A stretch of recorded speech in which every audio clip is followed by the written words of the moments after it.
It's about 5:30, I'd like to call the meeting to order. And a roll call, please. Berger, Here. Carter, Heffernan, Johnson, Here. Moore, Here. Thomas. Here. Okay, next item is approval of the agenda. Second. Okay, motion and seconded to approve the agenda. All those in favor signify by saying aye. Aye. Those same sign, motion approved.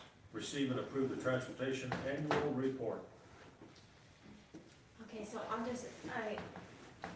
made the summary for you guys, obviously because there are so many pages to each one of these reports. So I'm just kinda gonna go over some of the highlights of each of these summaries, things that you might see a big difference.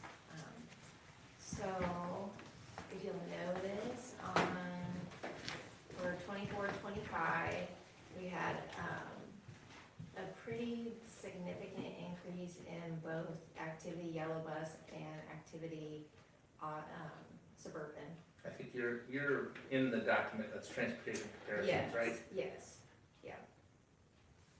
So that was a major difference for this year. I don't know why that is exactly, other than probably, I'm assuming we've taken a lot more Suburbans on activities, so, or traverses, Smaller vehicles, yeah. yeah. The average number of students transported decreased to 419. And the average cost per mile decreased, but the average cost per pupil transported increased, and that is because the cost, salaries and benefits and supplies and all other expenditures either increase or remain the same, and the number of students decrease. So nothing real big on the transportation report that is a major difference from last year, except for those activity miles. But the cost of gas went down, so It there's did. less money spent on that, It did, 64 to 60. but we did have a good increase in our salaries and benefits. That extra dollar that we put on the salary schedule. Which that's to try to help us catch up. We've been working for a few years to catch up on bus driver salaries, and I think we're starting to get into the right zone, definitely.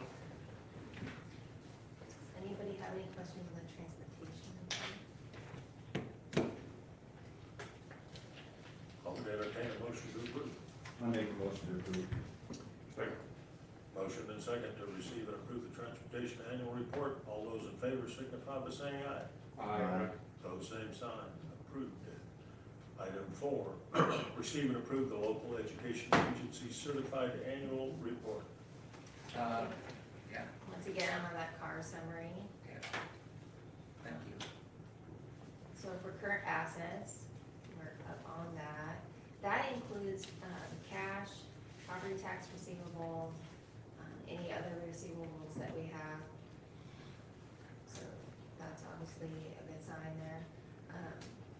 Management has went down just because our insurance costs went up and we levied about the same amount. Activity, just want to point that one out because that is, the large increase in that is because we have a receivable from the Booster Club for the weight room equipment, and that did not, we did not pay for that until July, August. So, and I think there's actually a portion of that that is on the bills for this time. So that's why that's increased. But then you'll go down and you'll see later, if you go down to liabilities, the activity is increased there too, because that's showing that payable there. Some things that could be an outlier for this year. Yeah, so that, you won't see that next year.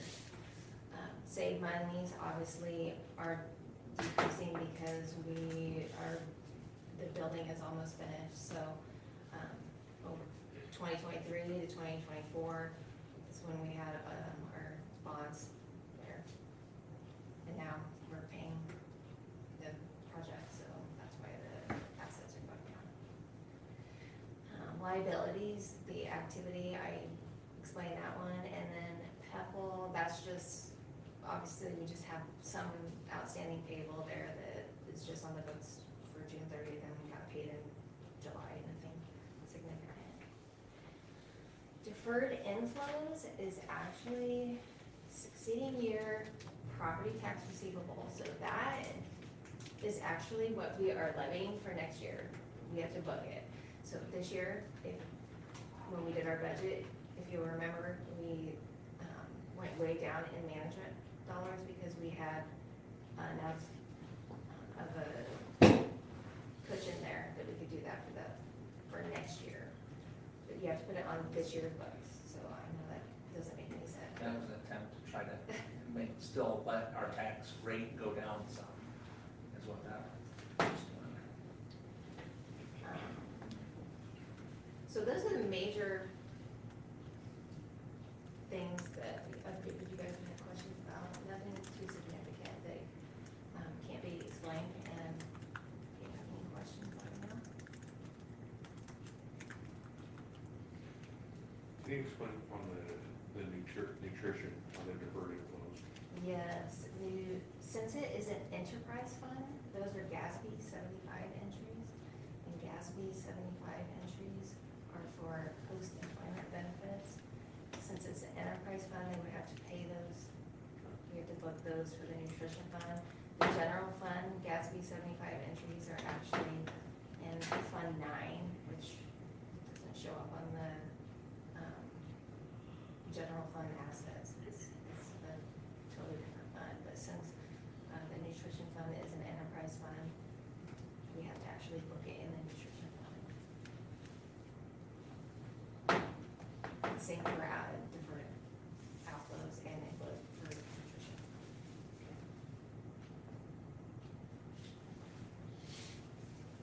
Make motion to approve. I'll second. Motion and a second to approve. All those in favor signify by saying aye. Aye. Those same sign is approved. Part 5, receive and approve the local education agency special education supplement. So, if you look at the summary for that, we had about a $60,000 increase in salaries. I think that was from the dollar that we put on for special education aids. Also, we added that classroom. I don't remember what you, That we had at least. yeah, and then For over kids who need here, additional behavioral support. so that is what most of those salaries are. Everything pretty much stayed, there wasn't too much of an increase or decrease, except for, if you'll notice, the tuition out total went from $349,933 in '24 to $587,194. That is for what we pay for special education students that are open enrolled out to another district. And it went from 26 in FY '24 to 36 in FY '23. And within that, I think that we still had our one that was out of state was pretty high, right? We had what? Is the one that was out of state pretty high in that one? We didn't have an out-of-state one this year. Okay, it Yeah. wasn't on the books for Yeah, this one? yeah. Okay. I mean, So, that is where the largest, significantly large increase for our special education expenditures came from. Okay, explain that, the tuition out and the open enrollment. so a special needs kid, if they're open enrolled to a different district, or they're at a program, you pay for that education to happen. And so one of the big things, and we just read about this at the superintendent meeting in Fairfield a couple of weeks ago or a week ago, special education costs around the state have gone up quite a bit, to the point where a lot of the special education deficits are really high. This is kind of commensurate with that. It's costing more for schools to educate students who need a one-on-one associate, because you have to pay more to be able to get somebody. And so you see a big increase in our tuition out, because the kids who have an associate who are maybe going to Seymour or something, and we're a Centerville student to begin with, we're paying for that associate for that. that cost comes back on the local districts for that. I have a question, Mike. So if a child starts school and then they need special ed, does that happen sometimes too? Yeah, absolutely. Yeah, so that costs us more, obviously. Yeah, and that's a big part of the, sorry, I didn't cut you off. No. That's a big part of the deficits that have increased in the state. They haven't changed the weightings, special education weightings, since I think it's the latter seventies is what they told us. So we're still working on the financial model of the latter seventies to try to educate kids with special needs. So that's where the deficit comes into play, because regardless, you have an IEP that says you have to meet these needs for that student, so you have to provide for those, and it just costs that much extra. And when you look through that, you see that, you know, there's different amounts for the special ed kids, so sometimes do they have to move from one amount to another one if they? Yeah, need there is more some of help? that, and actually, we have one that's open enrolled to another district in the area that we aren't completely convinced that they're leveled correctly, and I've had a conversation with the AA, because the AA does the leveling for a kid.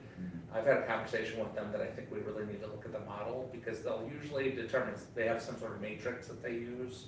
And I think the state's working to unify those a little bit, but, you know, it'll be like, needs additional help 70% of the day, needs an associate, maybe needs help with the bathroom, and these all equal up to points that help them to determine whether they're a level 1 need, a level 2 need, or a level 3 need.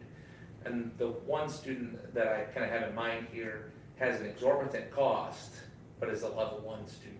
Wow. So our concern is that, you know, this kid probably should be weighted differently, because then when the kid is weighted higher, you're drawing a smaller percentage of the cost for that kid from your local property tax and pulling it more from the state pot, because we, being a property poor district, actually receive more state aid per pupil than a property rich district like Okoboji would. So just, that's a way that our state spreads the cost among property poor and property wealthy districts. It's not perfect, but it does help with some equalization that way. Well, thanks for that Yeah. explanation. Yeah, I think I'm still a bit confused. okay.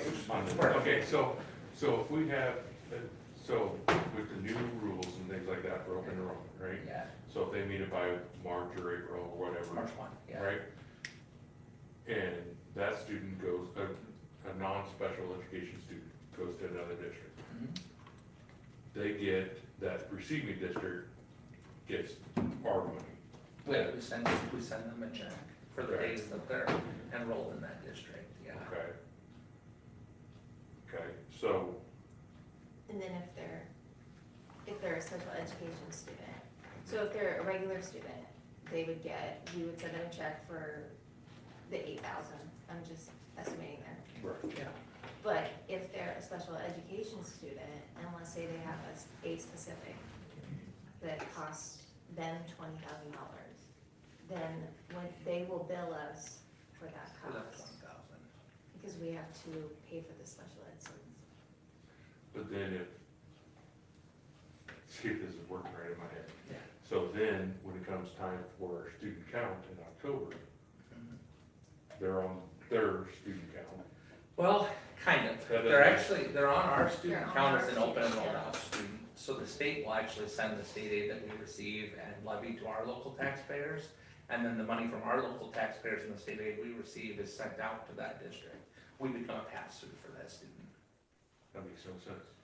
Yeah, Yeah. that's what it is. It's so that they Yeah, can. yeah, I mean, it's not. It's so that they can use the local property tax for that portion to pay for that kid wherever they attend school. That's the model that they've chosen to use. And if they're a level 1 student, and they have an aid specific, we only get the dollars of a 1.72, but if that aid that they're paying costs more than that, Right. We go. So if like a student open enrolled, like, cause they moved or whatever it was from, one of these tax rich, you know, like Okoboji, right? Yeah, yeah. They came here, Mhm. it's costing us more because they're taxed differently or they're getting different money. Actually, they would be the one to send us that per pupil amount.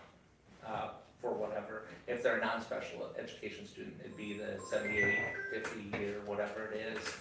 If they're a special education student, it would be based on the level, and then if we bill back for like an associate or anything like that. So the thing that's a little confusing about the levels, so it's, let's see, 172, 172, 2.21. so like those numbers aren't exactly accurate. So what happens with a student with an IEP is your 1.0 general education funding is actually reduced by a certain amount if they have an IEP, and then you get this amount more for the IEP. So up to 1.72 total FTE, but all of this, including, I can't remember what the percentage is it like 0.2% for a level 1 kid of their 1.0 general ed money actually gets converted into special education money to go with the additional money. So you actually get less general education money for a special education student. So when they enroll out, you're sending more money than you receive for general education, and then you're sending whatever's needed for special education too. Does that, it doesn't, I'm not saying does it make sense, like is that a good plan, but like does that, I get the scheme of it, yeah, it doesn't, it's a little convoluted. the state makes it very, very difficult. Yeah. Yeah, okay, but Luckily, the certified enrollment application does a lot of that calculation for you, and then the SBOs work through the billing part. So I mean, it's accurate too. I mean, in specialist classes, we had to like go through and calculate it for a district, and that application does do things right at least. so when we do the Medicaid reimbursement part of it, That helps reduce our special ed deficit. but what about how's it affect the bill if they're open and rolled out? If, I don't think I have any, if they're supposed to, they have to note that, they have to note that on the bill, and then it's reduced from the bill. Cause if they're receiving Medicaid, they, How are we able to ensure though that, I mean, you know what I mean? I Yeah, guess, that's a, yeah, how do we know if they're doing it or not, if they're, that's a fair question, and Julie, Well, because we're invited to every meeting, or we're supposed to be, to help make decisions, so that would be part of an IEP or part of the meetings that I attend for other districts, that we know those things. So, As a tangent to that, what, some of those other schools, you know, sometimes it's hard to get teachers. Mhm. You know, in the smaller schools, I imagine they have a little harder time getting teachers if they Yeah. pay less or whatever. Yeah. Do they always get enough special ed to take care of what they have? I would say a large portion of the state doesn't have enough special Yeah. education teachers. I would take one more if I could get my hands on one, to be honest with you. I think we have enough for our class sizes and our delivery model, but I would totally take one more, because I think we could do more with that. Yeah, they're probably fairly short. Sure, from what I've heard. yeah, Depending on the district, More maybe short. shorter than the others. yeah. Or having to make decisions about, are we gonna enforce this rule or not that rule, and try to get you through in that area, because you really need those folks to be there. I just need to make sure I let you guys know on, I don't know if you noticed it, on the summary for the carryover, 10% of weighted receipts, I accidentally, it didn't do anything to the calculation, but for year 23-24, I carried that over to 24-25. It should actually be, Yeah. it should actually be 143,372.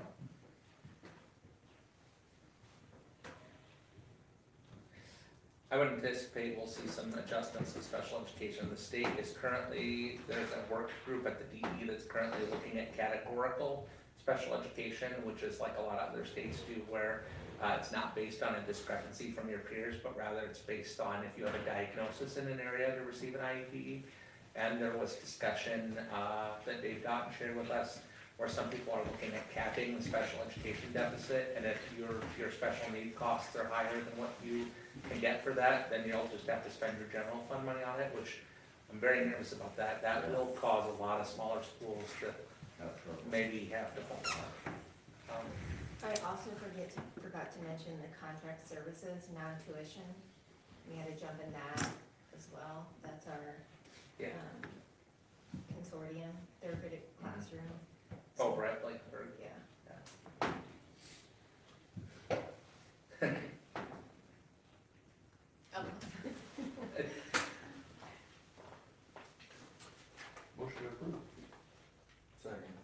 Motion and a second to approve the local education agency special education supplement. All those in favor signify by saying aye. Aye. Pose same sign. Motion carries. I am ready for adjournment if someone would say so. Motion to adjourn. Second. Motion to adjourn and second. All those in favor signify by saying aye. We are adjourned. That was fun. We are ready for the next meeting. Hold on. I'm gonna call the meeting to order and we'll have a roll call again. Hager, Here. Carter, Heffron, Johnson, Here. Moore, Here. Thomas. Here. At this time, we would like to welcome visitors as part of the public forum. If anyone would like to speak, now's your chance.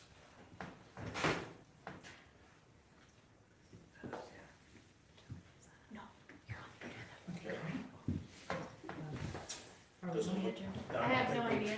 Pardon me? Are we on the agenda? Okay. When you say we, I'm not sure who. Yes, Yeah. yes. I'm We're so good, sorry. we're good. You're on the Okay. agenda. You're good. Yep. We got you. All right, so we'll move on to approval of the agenda. Motion to approve. Second. Have a motion and a second to approve the agenda. All those in favor signify by saying aye. Aye. Next item is approved minutes of the previous meeting. Motion to approve. Second. Motion and a second to approve the minutes of the previous meeting. All those in favor signify by saying aye. Aye. Pose same sign. Both minutes have been approved. We don't have any old business. We are down to new business, and I am ready to hear from our student representative.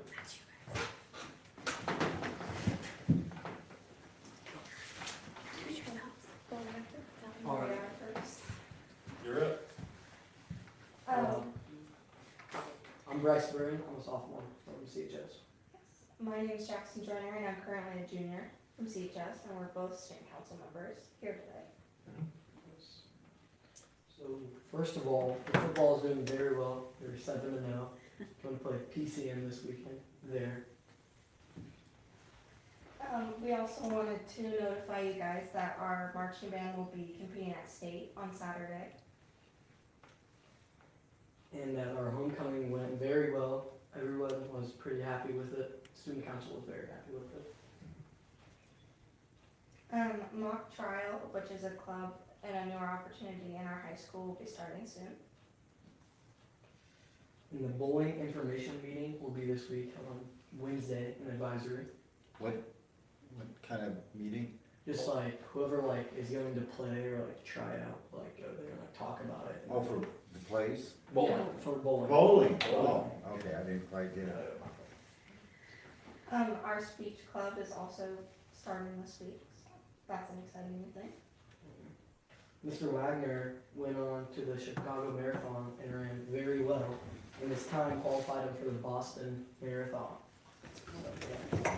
A lot of us at the high school, I know, the FFA officers, we got to record a video for his, like, 40, or, I think we did the 14th mile marker video to cheer him on, so that was pretty cool. Very good. Additionally, esports are dominating in our notes, so they're doing very well. Do they have a good coach? I think so, yes. It says that they won last Thursday and they played Tom Clancy, Rainbow Six Siege. The musical coming up will start November. It's November 6th, 7th, and 8th. Then we have some wrestling open mats starting, so we'll have a lot of people be getting into the gym there. And finally, the first quarter ends in 1 week. In a week. So we're getting all kinds of good assignments. But as of now, that's all we have to share with you today. Okay, any questions from the board?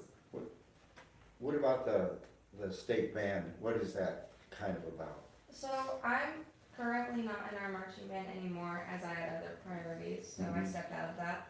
But I competed my freshman and sophomore year, and the marching band has been practicing all year, especially for their halftime and sideline performances at our football games. It's been good. Yeah, they have had a really good year this year. They actually are practicing though in a different like aspect, at a little bigger scale, because we're on a much bigger field at state. But we go and we compete against every other school that attends, and I mean, there's a lot other bigger schools, but we tend to be a pretty good competitor, and they do very well. But they get to go and compete their halftime show there and see how they do, and then they always get their scores back. So, Thank you. yes. And if the last home football game was any indication, I think they'll do pretty well up there. It seemed like they were coming along really well. Thank you. Thank you. Very good. Okay. Approval of out-of-state trip. Tell us about that. We're asking for your approval for, we had the FFA in last meeting to kind of share about the convention trip, asking for the board's approval for them to attend the out-of-state trip. Our board policy calls for the board to approve any out-of-state trips that any of our groups take, especially overnight ones like that. Maybe not to Kirksville for a ball game necessarily, but for an out-of-state field trip like this. So we're just asking for your approval, and they've been doing some fundraising. In fact, you may still be able to catch an FFA member if you want some sweets or some fruit. I think that they're still doing it this next couple days here. I so move you approve. Second. Okay, we have a motion to approve and a second for the out-of-state trip. Any questions? All those in favor signify by saying aye. Those same sign. They're gone. Item C, approval of the activity athletic fundraisers. Quite a list. Yeah, so we kind of did a batch like this last year, as I recall, and maybe the year before that. But just kind of here's a batch of some of the fundraisers to come up, and just looking for the board's approval per policy to be able to do those. Just real quick, and I'm supportive of it all, but like randomly different fundraisers just pop up that you see all the time on Facebook and stuff like that. How do we handle that as a, We've I mean, been I'm working give the on, money as much as we can. but- yeah, we've actually, Lisa and I have been doing a lot of work on that. I think one control that we put in place to kind of help with that, is that now the starting cash for a fundraiser will actually be a request directly through central office rather than the activities department, so that we'll know fundraisers that are coming in that maybe aren't on our list, so that we're aware of that. There are a number of parent groups that do fundraisers too, so sometimes, I know I've had a handful where people will ask me like, well, what do you know about this fundraiser? And it's through a parent group or a booster group, so we don't always know, because those groups all have separate bank accounts and separate funds that they work under. And in the case of the boosters, they're a separate 501c3 PO, or whatever that is. So like they're separate groups. They while they're kind of under our umbrella, they operate on their own and aren't beholden to our policies on that. But the ones that are within the district, I think we'll have more control now that we're doing the petty cash. And we've talked a little bit about a concern that some of those seem to pop up out of the blue. And we think if we have a more direct clue of who's trying to do what when, we can push for these to be a little more all-inclusive when we do these batch fundraiser lists to the board. I also asked that these fundraisers show a club, school, boosters, because in the future, I think it's more important that if it's not a school related, or not school related, where the funds are coming through the district, it needs to show where the funds are going, so. And so technically, our policy really doesn't, the A Club ones are a booster fund, so technically our policy is flimsy on whether or not we can enforce whether or not a fundraiser can happen at a given time. Right now, it's great to have the cooperation of the, like, yeah, we're happy to inform. So those A Club ones can come up out of the blue with that. And I've talked to Brandy Hampton, who's the secretary for our boosters, or treasurer for our boosters, and she's kind of working on a little bit of maybe better communication from people when a fundraiser is going to happen, so that she's aware of that, because there are some that just money comes to her and, oh, there was a fundraiser for our A Club. So just keeping people honest to it, and I think the reason that it's in our board policy, The reason that we like to have those come through here is we don't want fundraising fatigue for our community. So we're trying to make it where everybody gets a little piece of the pie here. So I will tell you, this is an area that I think we have some work to do. But this is a good step, having a batch here, and I would anticipate we'll find more as we go through, and we have a little bit more direct involvement for the next few months. That's not a good answer, but it's we're watching. It's No, a start. No, it's, Yeah. yeah. Yeah. Motion to approve. Second. We have a motion and a second to approve the activity athletic fundraisers. All those in favor signify by saying aye. Aye. Pose same sign. Has been approved. Item D, approval of the 25-26 Iowa Reading Corps Agreement. This is ongoing for us. This is something we've done for a number of years. It is the cheapest, very effective reading intervention for kids that we could possibly get. I think it's the United Way, right, that helps offset a lot of the cost for these, and AmeriCorps too. So just a great project. Three, I think we have at Lakeview, right? So 3 tutors that we have at Lakeview that work with kids to help with reading on this. Motion approved. We have a motion and a second to approve the Iowa Reading Corps Agreement. All those in favor signify by saying aye. Aye. Pose same sign. Item E, approve the second reading of board policies. The only change was the one that we discussed at that meeting to eliminate lunch and recess time.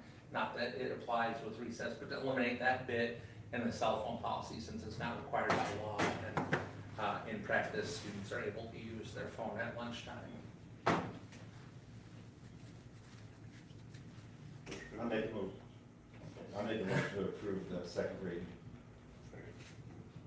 Okay, we have a motion and a second to approve the second reading of the board policies as presented.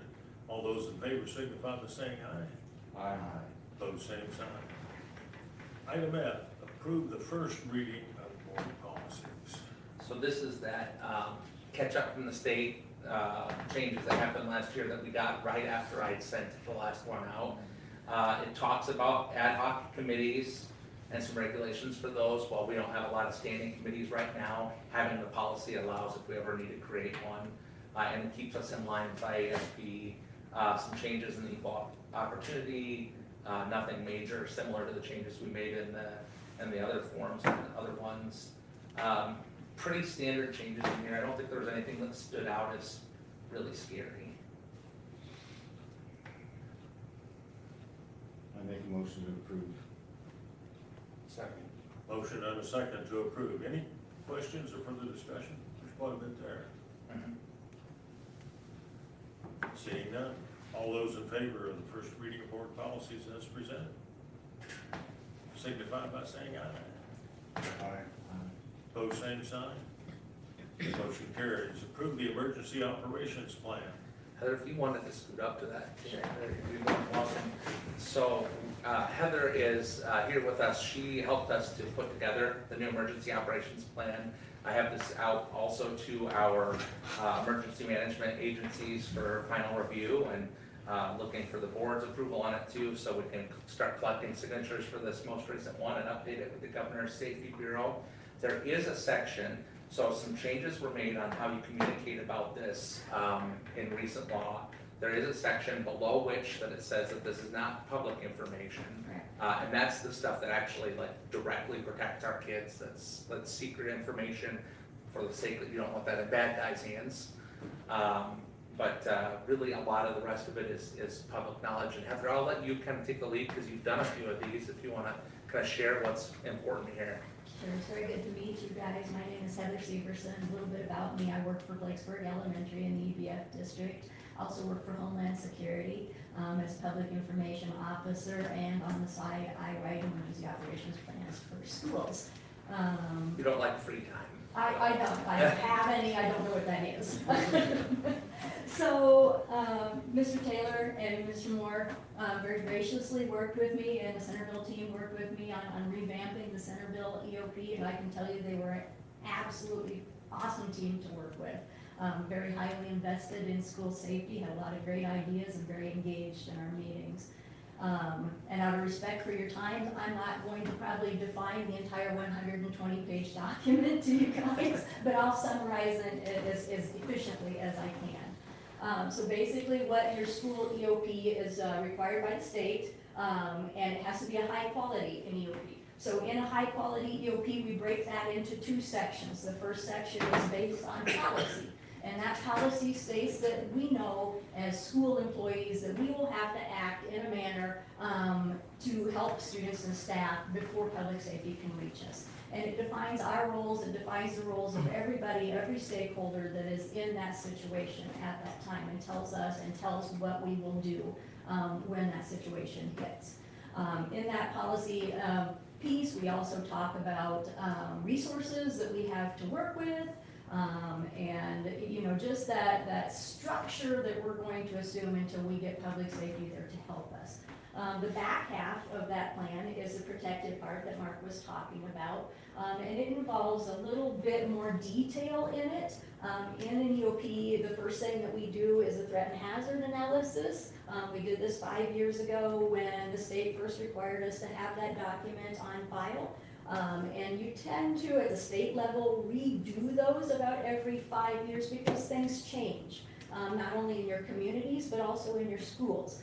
So that threat and hazard analysis takes a good look at what's gone on in the community, what's gone in the state, and what's gone in the schools. And it looks like at those probable threats and hazards that we really need to have a response to.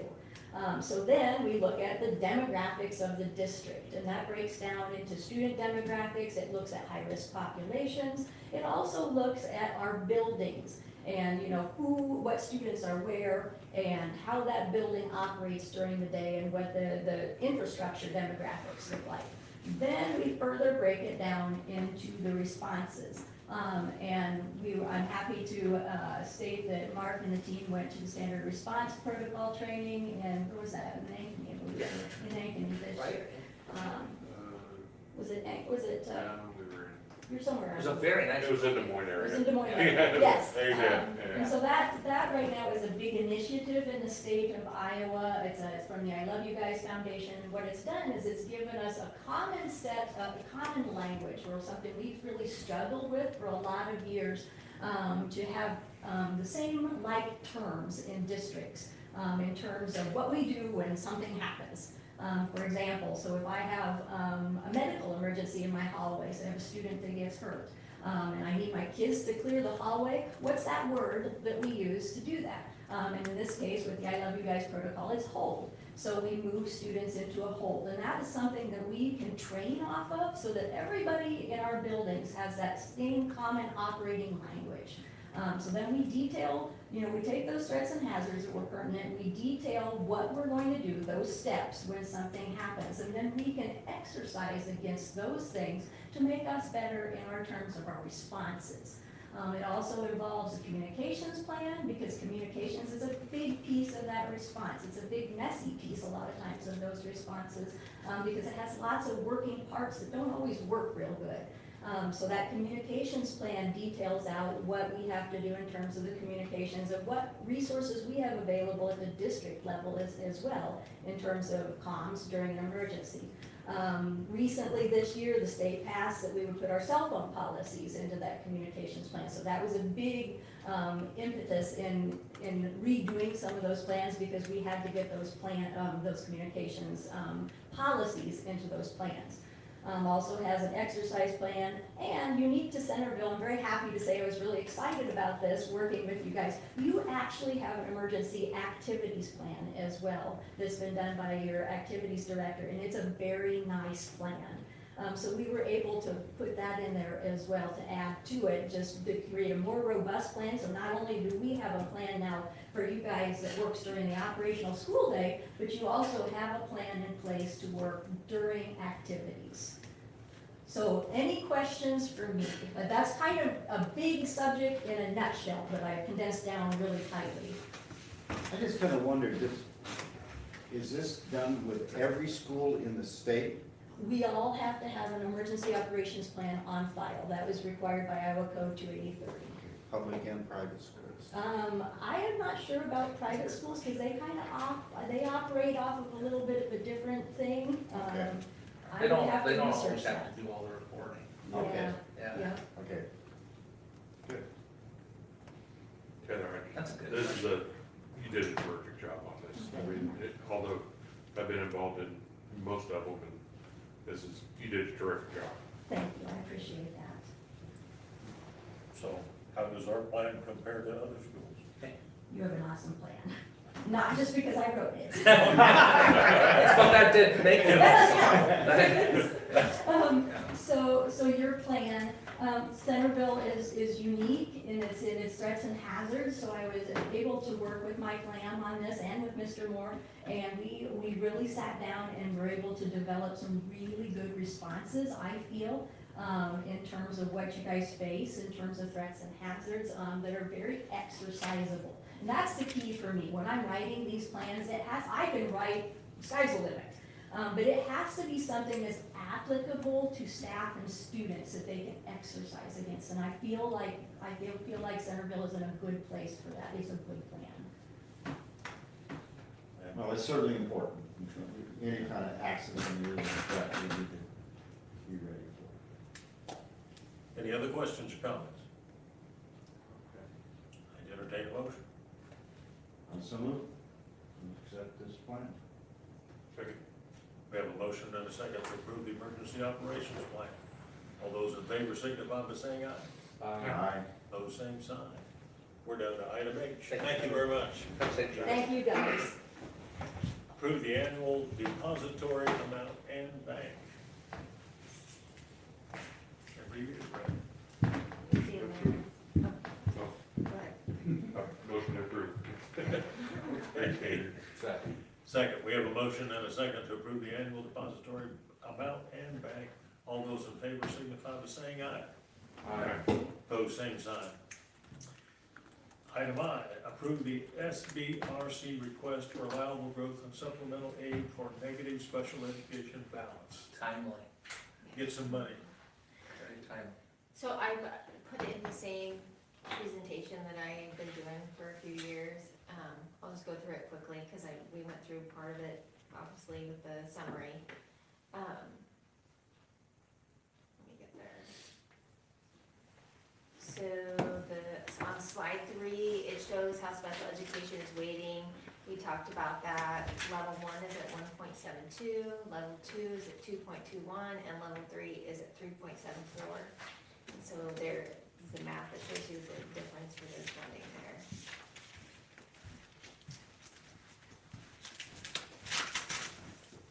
Based on the 24-25 school year, total revenue is $2,878,124, and you can see the breakdown of that there.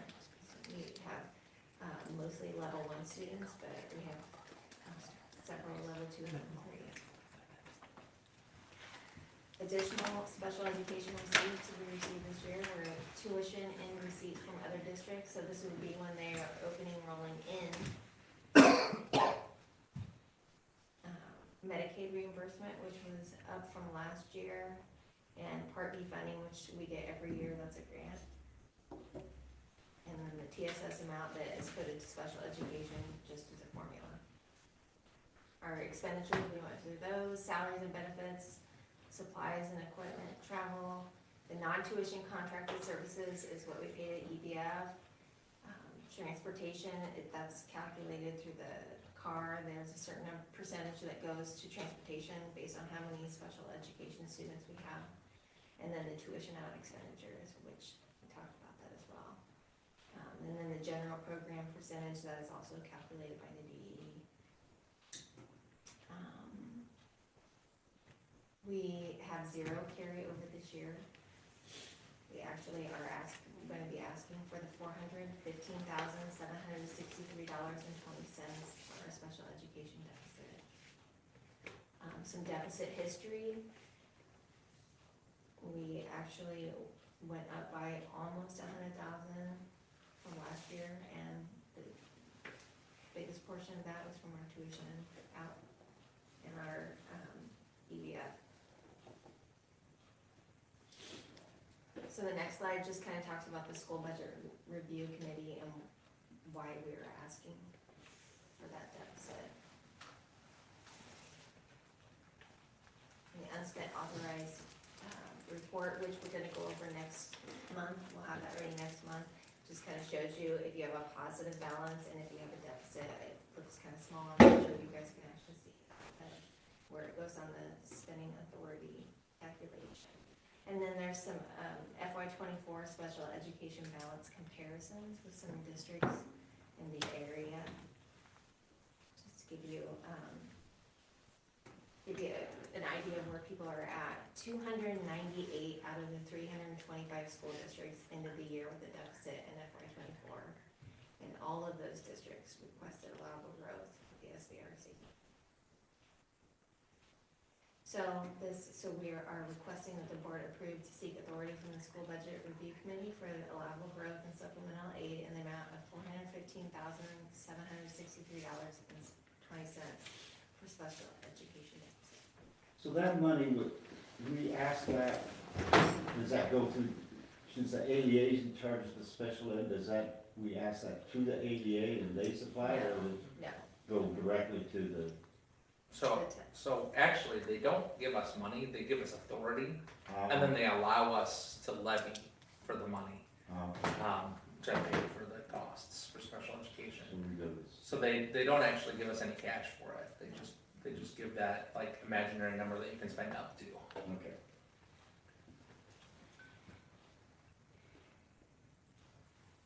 Two districts in our area, I don't know if you noticed that, had a surplus that they ended up actually distributing.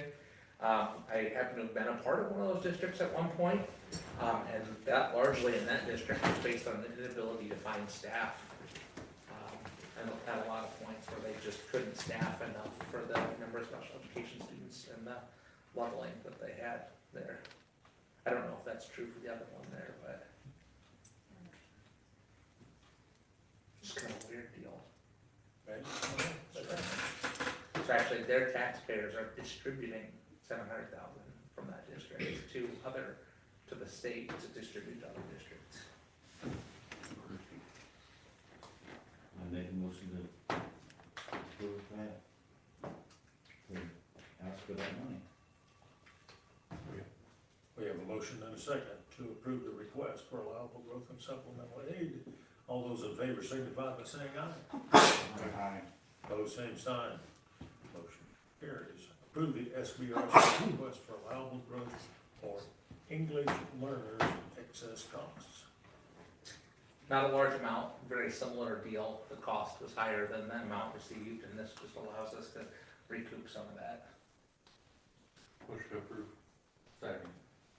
We have a motion and a second to approve the SBRC request for allowable growth and English learners excess costs. All those in favor signify by saying aye.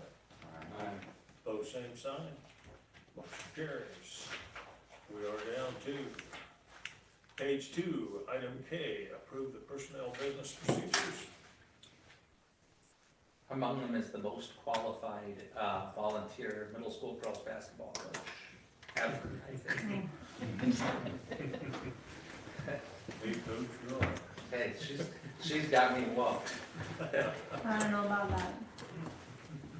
Motion to approve as well as the items on the table. We have a motion and a second to approve the personnel business procedures as presented. All those in favor signify by saying aye. Aye. Motion carries. Financial reports. Motion to approve. Second. Motion and a second to approve the financial reports. All those in favor signify by saying aye. Aye.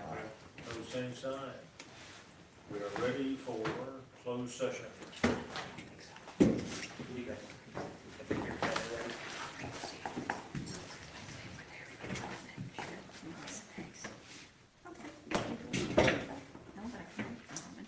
Somebody brought me some.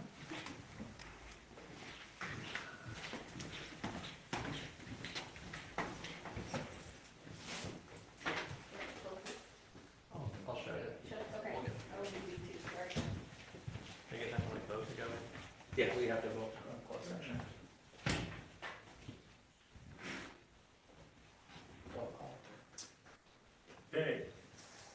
are ready to, roll call for the closed session. You should probably say, someone has to make a motion Sure. why we're going in.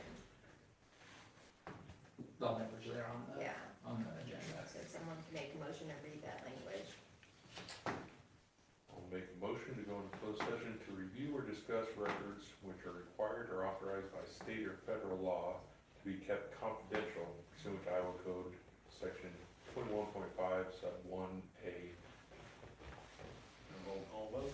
Do you have a second? I'll second. We have a second. Okay. Berger, Yes. Johnson, Yes. Moore, Yes. Thomas. Yes. Okay.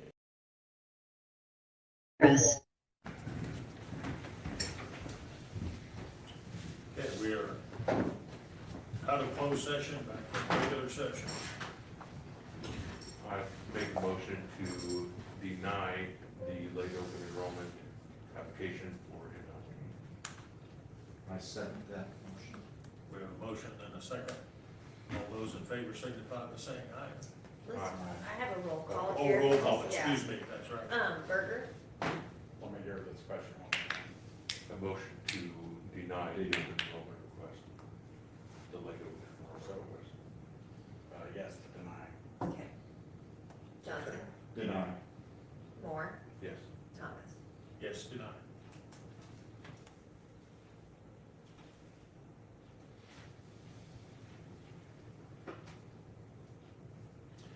We are down to the superintendent's report. It won't take super long. You know about a lot of good things going on. Our volleyball team and our football teams are having great success. Volleyball team might have gotten robbed out of hosting a volleyball tournament. Jared put in for it, but apparently they determined that a team with a losing record was a better host. I'm not too pleased with that, but that's okay. We had 2 kids accepted to the Opus Honor Choir at the middle school, which is the middle school equivalent of Allstate. So pretty excited about that. I'm particularly excited because I know one of them really well, and that would be my 7th grader. So really excited about that. And Abel Thompson was the other student, so 2 young men accepted to that, which is cool. Our honors classes seem to be kicking off really well. Definitely seeing some good things going on there. Hearing some great conversations around extending the learning for students. We had our first pre-negotiations meeting with CEA. During negotiations last year, we had decided to form a committee to continue to look forward at our salary schedule and how that can look in this new world with the new minimums. And I think Lisa would probably agree, we had a really productive meeting today that was super positive, and I actually got a lot of positive feedback about our approach from the IACA rep that was involved, so I was really pleased with that. Today, I have the privilege of subbing for band, and tomorrow, I get the privilege of subbing as a high school principal, and I'm actually kind of looking forward to it, so it'll be pretty fun. So that's my report. Okay, any questions? All right, we're down to board member takeaways. This ought to go quick. Well, I guess I'll start. Well, anybody else want to start? Nope. I just want to say I really appreciate Mike's knowledge that was going on with that student. That was very helpful. And I also want to thank Jennifer for being middle school basketball volunteer. I think that's great, and I know you volunteered last year for something. She's gonna do great with And that. that's really good Yeah. that you take on those responsibilities. That's all I got. I really enjoyed our speaker that spoke on our emergency response stuff. I knew there was some stuff going on, but hearing what I heard and to know, I didn't realize the program was that much for the whole state, that everybody had to have a plan, and we have Homeland Security working on it. I think that's a good thing. Except for private schools. Maybe, they actually might, I'm just not sure, but yeah, Yes, they do. Sorry. I might have misspoken, I just don't wanna be. I'll go next. I knew I was gonna. Serving on a school board is not always easy. But we seem to get through it. The other thing is, do we have a policy on virtual school admission? Julie and I have been having conversations that we think that needs to be a conversation I think so. among the board again. Unfortunately, with just the proliferation of online schools out there and them being exempt from the open enrollment deadline, and people get a couple snow days and we had 3 snow days in a row, I think, last year, and suddenly saw a whole bunch of CAM Academy applications the next day, because people got used to sitting at home and didn't wanna go out, so we probably need to bring that back to the table and talk more, I think. Okay, sounds good, that's all I got. Very short meet, or like, well, there was a lot of procedural stuff, so that was, kinda weird. Looking forward to, I guess, coming up, the, board conference in November. Yep, that's gonna be good. I've already picked my stuff on sketch, so. See, okay, Motion to adjourn. motion to adjourn, and a second, all those in favor signify by saying aye. Aye. We are adjourned.